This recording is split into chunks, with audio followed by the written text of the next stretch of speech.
In the first decades of the 20th century, progress in understanding of how chemicals worked was allowing scientists to develop solutions to these problems.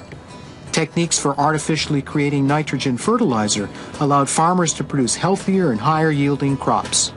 Scientists also developed chemicals to protect plants from the ravages of insects and other pests, and herbicides to keep crops healthy by eradicating weeds. Together with developments in plant genetics, these technologies have allowed farmers to increase the volume of food production many times over. And without them, even affluent parts of the world would probably have faced chronic food shortages and even famine.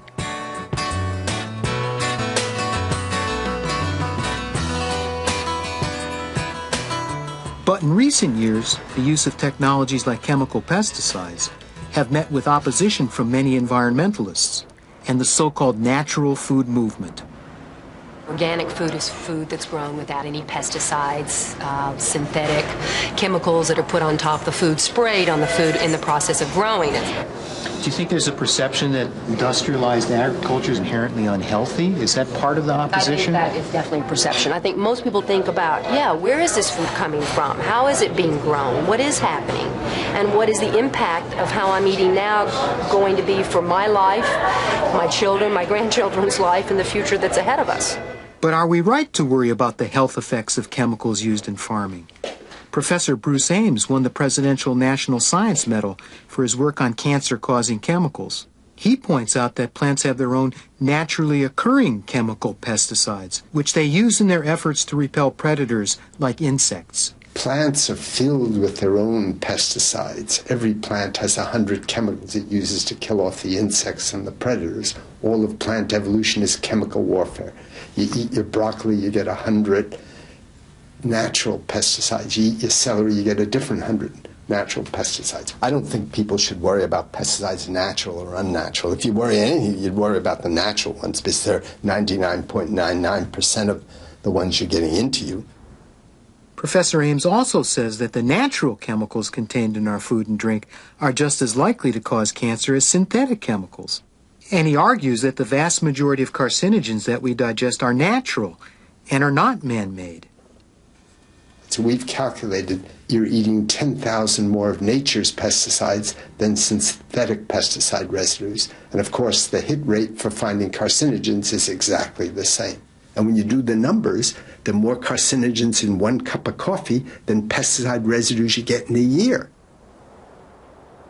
Paradoxically, according to farmers like Max Smith, food can pose a far greater danger to health when crops are not protected. So Max, do you see a difference in your soybean crop in the seeds when you use modern agricultural technology as compared to not using it at all?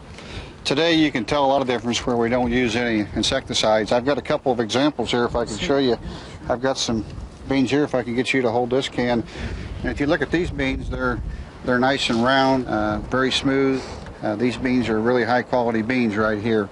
If we could go over to another can that I have here, there's a fungi growth. They're wrinkled in here. Yes, if we had sprayed these beans at the proper time, these beans would look like the other beans I showed you. A lot of times I like to chew on soybeans. I can tell what the moisture is, but I would never chew on these. That's completely diseased and wouldn't pass inspection for anything.